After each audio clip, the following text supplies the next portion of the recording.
So one thing I'm definitely trying to work on more with this particular handle, the 2 3/8 inch napalm is the same size as the inch dumbbell handle. Thomas inch dumbbell handle is set up. Just making sure I get my hands in a consistent place, especially with thumb and the way the fingers wrap around. I want it to be consistent as possible, and also make sure that it's reproducible, especially carry over to axle deadlift as well.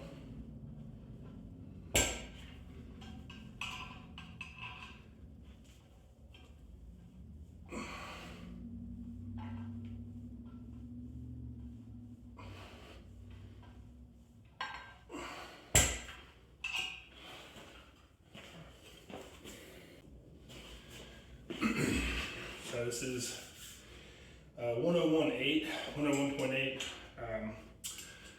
Not entirely sure that I'm going to go super heavy on this workout today. I'm just going to play it out by ear. Definitely kind of burnt out from the holidays training and packing a bunch of stuff together, but I don't know, if it feels good, we'll keep going up, just as long as the training itself is reproducible.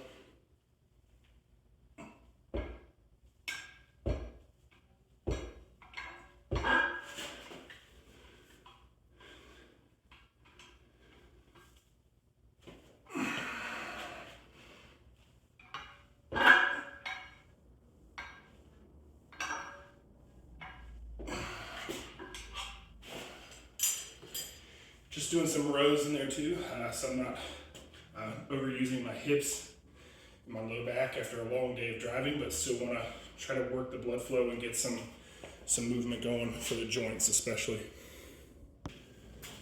So one thing, for any of you guys who've been watching some of the videos, normally I'm getting chalk out of this bad boy. This is actually a container I've kept some old chalk in. I've mentioned here and there, but the interesting part of grip stuff is definitely the textures and the friction, and humidity and temperature plays a big role in that. Whether you're sweaty, whether it's hot or cold. North Carolina's pretty humid. I'm actually trying out the old chalk just because it's softer, a bit smoother, and lack of better description, the chalk I'm typically using feels drier.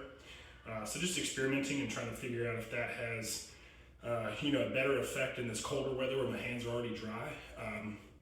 Not because I need to, basically soak up moisture on the hand, but I do want to make sure that, the skin has a little bit of kind of stickiness to it, that it's not just slipping right off of these cold metal implements. So here is 147.6.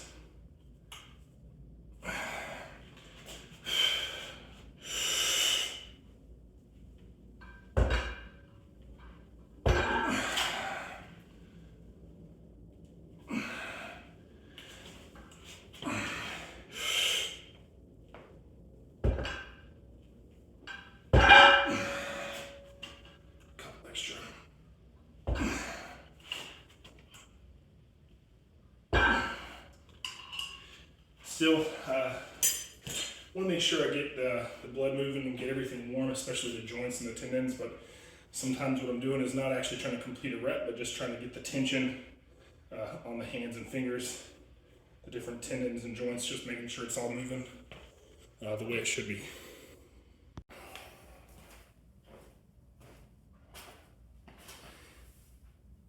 All right, so it just tends to be that with this particular exercise or event, my left hand always seems to do a bit better on this compared to my right. My right hand tends to do better on like the vertical bar and the grippers. Left hand tends to do better on the thick bar or thick handle and pinching. I am left-handed, so I always think it's cool to try to analyze, does my wrist strength on my left hand come from throwing a football as a kid? Most people maybe wouldn't notice a difference if their dominant hand also tends to be the hand that's most commonly used.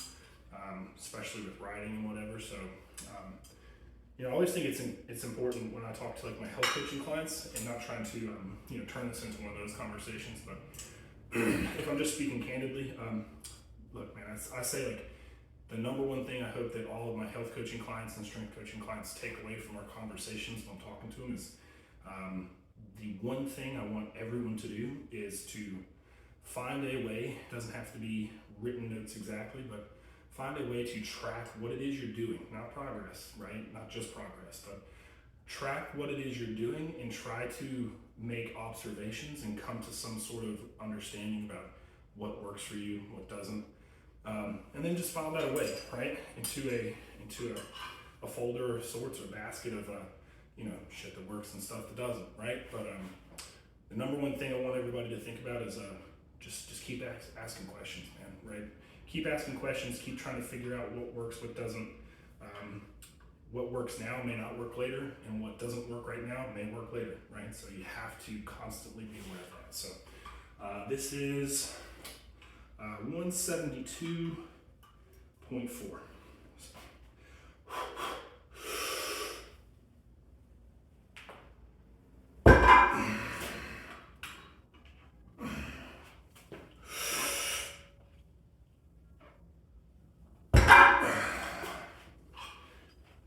Didn't feel too bad, but I am using a slightly different stance today to see how that works. So one thing that I would say I do want people to be aware of, whether it's watching me or with themselves, is especially grip strength, but in general, just remember that the central nervous system and how your muscles fire, how healthy your brain and those electrical impulses are with firing, whether or not you're recovered, is all super important to this kind of stuff and the kind of experience of the workout. So don't, I would encourage people, don't try to lump every workout experience into this is getting worse or this is getting better. Some days you're just off, some days you're tired physically, other days you're mentally drained from work. Just get in there, train, have fun, but also, do realize that this isn't going as well as I would have loved for it to go. Not lifting as much as I would usually, but I also am able to see that I'm very tired. Physically, mentally, end of the year projects with work that I'm working on with the city. It's not indicative of what my next workout with this might be if I'm rested and recovered and eating well and stretching. So just keep that kind of perspective, right? So this is backing back down to 152.3.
So probably close to the last set. I'm not going to work out too long tonight, both energy-wise and just family commitment-wise, right? I know I try to do something every day, but I'm also a husband and a father every day too, so that stuff has to happen. But I'm going to try to just keep the weight a little lighter and hit some work with a couple reps normal, and then I'm going to probably try to switch to thumbless and try to do some holds there. So.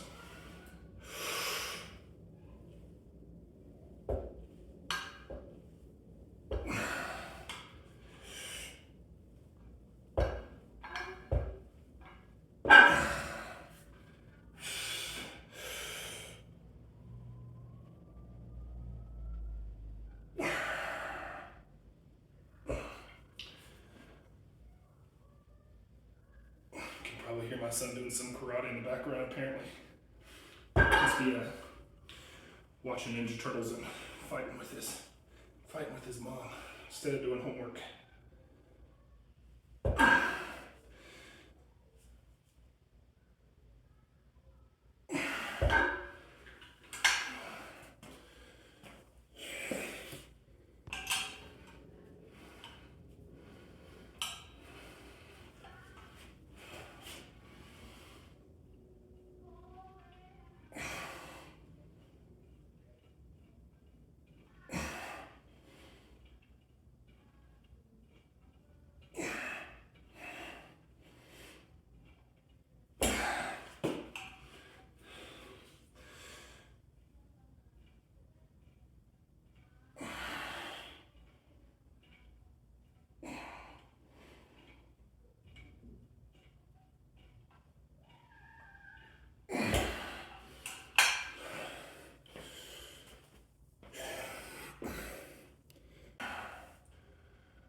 Forgive me if these aren't the same, I was not counting.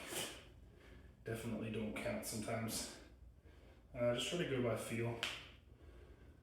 You're a good pop there, but especially with grip, sometimes things can be a bit disproportionate or asymmetrical. I try not to get too caught up in that bodybuilding style of thinking, or that powerlifting style of thinking where everything's very set and structured and regimented. Sometimes I think it's a little easier if you just go by how it feels. If you try to get an equal amount of feel in a particular exercise, it's probably more valuable. You think if you're getting if you're getting kind of a parallel amount of how much you're stressing that particular muscle or region, I think whether or not it's the same weight or same volume, I would imagine that's still gonna catch up at some point, right? So do a couple different versions.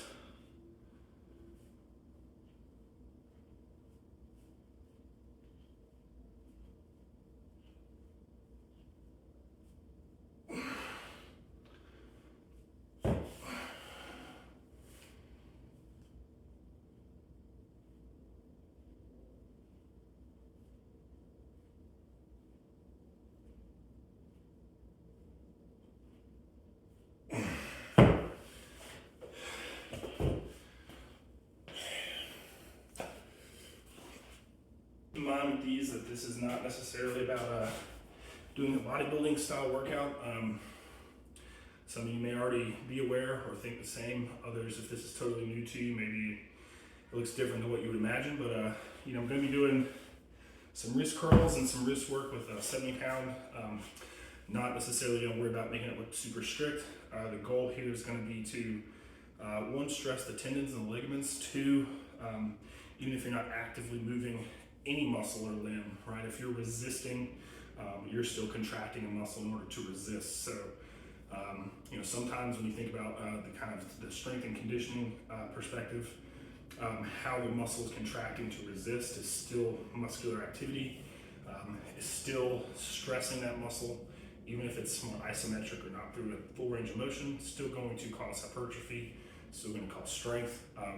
Over the long term, it's probably just more valuable to use a full range of motion, but doesn't necessarily mean that that's the exclusively the only way that you can do it. So I'm just going to do a bit of maybe some isometric holds on my knee, and then I'll bump down to from a below wrist curl.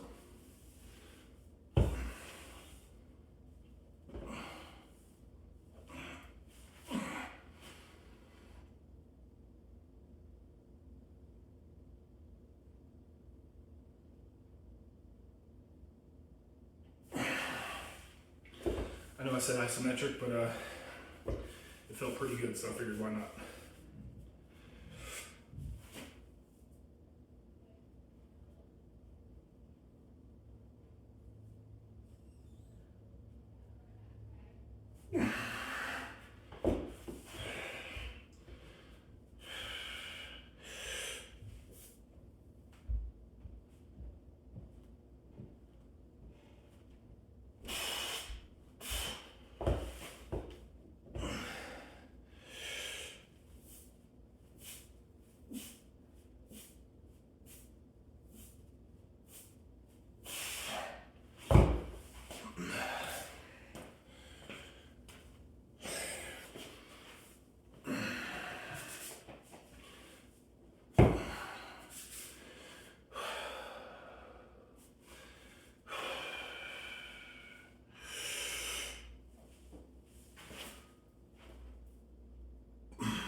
Are they pretty? No. But also don't care. So.